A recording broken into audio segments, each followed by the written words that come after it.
Então, essa é a aula 2 e essa aula, depois, a gente pensou que depois, assim, de falar como foi o cenário mundial focado na Europa após a Primeira Guerra e como os sentimentos, as vanguardas, etc., a gente pensou em fazer um recorte um pouco mais para a Alemanha e pensar os anos dourados na Alemanha e a ascensão do regime nazista através da arte.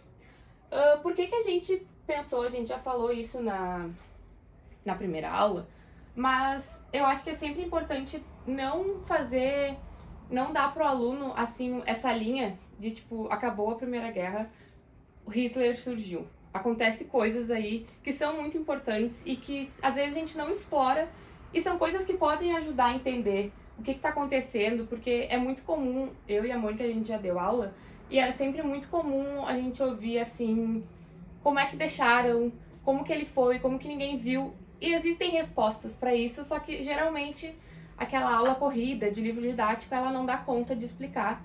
Então é o que a gente está tentando fazer aqui. Então, o nosso objetivo aqui, a parte histórica, é focar na República de Weimar, que vai ser depois da Primeira Guerra. Tentar pensar como que vai ser essa sociedade alemã que acabou de sair, acabou de ter um imperador que saiu, e eles se veem assim, sofrendo golpes, daí depois eles se veem numa crise, né, pós-guerra, e mesmo assim depois eles conseguem entrar nos anos dourados, que é o que a gente vai entender aqui. Do lado artístico, a gente vai ver essa oposição entre essas vanguardas modernistas que foram apresentadas na aula 1 com o classicismo e esse ideal artístico que o Hitler tinha para si, assim, como ele queria que a Alemanha se mostrasse ao mundo através da arte, porque a gente sabe que ele tem, ele é um artista frustrado, então ele tem essa visão, assim, do que ele gostaria que acontecesse na arte na Alemanha. A gente vai tratar sobre isso. Aqui estão os tópicos, que é os anos dourados, a ascensão da extrema-direita, a arte como dispositivo político e a arte degenerada. Os materiais que eu separei aqui foram propagandas eleitorais e eu acho que é importante, assim, que sim, existiu o partido do Hitler, mas ele não era único, entendeu? Tanto que essas duas aqui não são do partido do Hitler, mas eram ideias que já existiam na Alemanha, assim, não foi o Hitler que chegou lá e inventou o nazismo. Eram ideias de extrema-direita que já existiram, existia um saudosismo, existia um sentimento de revanche, existia, inclusive, a ideia de que a Alemanha tinha sido esfaqueada nas costas, porque como ela não perdeu em campo de batalha, existiu uma ideia de que existe um complô contra a Alemanha, dos comunistas, dos judeus, da elite europeia contra nós, porque a gente é forte, então como é que a gente perdeu? Existe também os anos dourados, que eu acho que é bem importante, assim, na arte alemã, depois a Mônica pode falar sobre isso, que foi o momento em que a Alemanha conseguiu se recuperar um pouco, com muita ajuda dos Estados Unidos, inclusive isso é uma coisa importante que se pode falar, né? Como os Estados Unidos vão entrar na Europa para reerguer ela. E que foi, assim, se eu não me engano, dos anos de 1924 a 29, antes da quebra de Nova York, que existiu, sim, os anos dourados na Alemanha.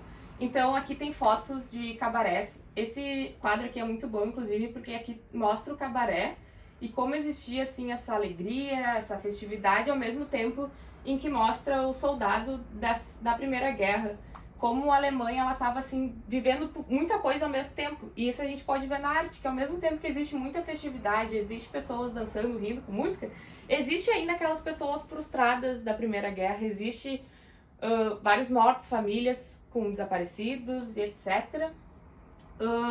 Aqui é um conceito que ele pode ser um pouco discutido, porque eu coloquei permissividade europeia, porque novamente se vem com aquela ideia de como que deixaram Hitler chegar até lá. Mas a gente tem que lembrar que a Europa, assim, a Alemanha não perdeu em campo de batalha, mas França, Inglaterra estavam destruídas. Então, assim, sabe, eles estavam com muito medo de uma segunda guerra.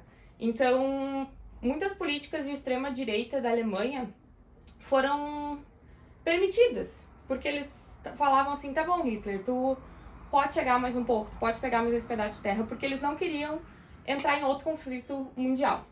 Em relação a essa parte artística, tem obras muito importantes para se falar nessa questão. E uma das mais importantes na Alemanha é O Gabinete do Dr. Caligari, que é um filme mudo de 1920. Ele foi feito durante esses anos dourados da Alemanha.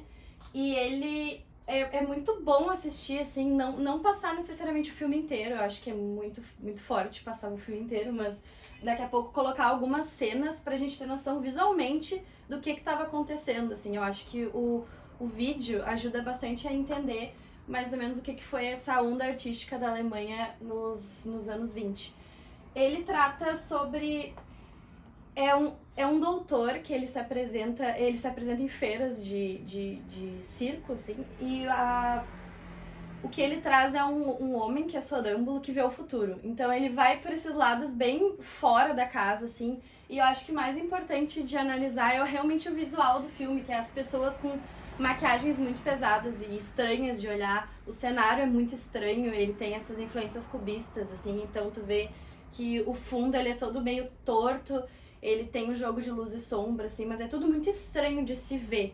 E tem muito essa pegada de o que passa na nossa mente, assim. Então, tu vê que no visual também era bem clara essa influência das vanguardas modernistas. Em oposição a isso, o Hitler, como eu já falei, ele tinha esse ideal muito do classicismo. Ele queria que a Alemanha fosse representada através desse hiperrealismo, sempre representando pessoas brancas, arianas, e... Desculpa, gente, meu gato tem que entrar. Nosso aluno. E ele tinha muito essa influência greco-romana, da arte greco-romana, que é dessa perfeição na aparência, assim, das esculturas greco-romanas. Então, ele se opôs muito ao modernismo, eu acho que é no próximo slide. Ele se opôs muito ao modernismo, tanto se opôs que ele criou essa exposição de arte degenerada, onde ele confiscou 16 mil obras modernistas. Ele ia na casa das pessoas, na casa dos artistas, pegava e confiscava essas obras.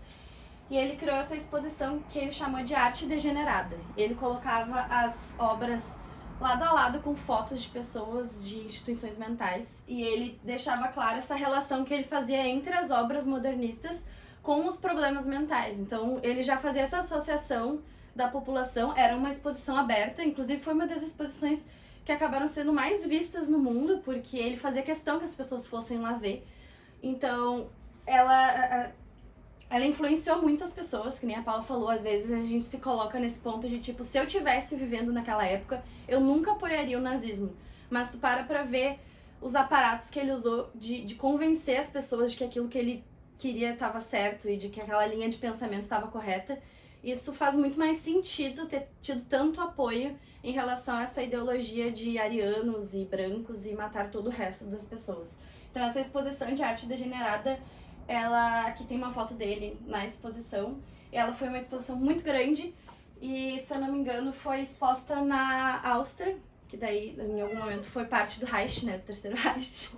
E é muito importante que o Poco esteja aqui assistindo a nossa aula. Sim, para entender melhor sobre nazismo. ele fala como é que é uma sala de aula, sabe? Exatamente, gente? Isso é muito importante. Bom, acho que dessa parte é mais ou menos isso. Aqui, novamente, a gente tá sugerindo um instrumento de avaliação. E eu achei, assim, essa exposição, como a Mônica falou, é engraçado como ela foi mais vista do que as exposições classicistas da época. Então, eu acho que fala bastante, sabe, até sobre as questões interiores dos próprios nazistas, assim, o que eles estavam procurando. Então, esse instrumento de avaliação, a gente pensou em pegar várias dessas obras que foram expostas na exposição de arte degenerada e formar grupos, talvez, e conversar por que eles acham, por que os alunos acham, com base no que eles viram das vanguardas, com base no que eles entenderam que era considerado como feio, degenerado, qual aspecto de determinada obra que categoriza ela como uma arte degenerada. Essa foi mais ou menos o nosso caminho de avaliação.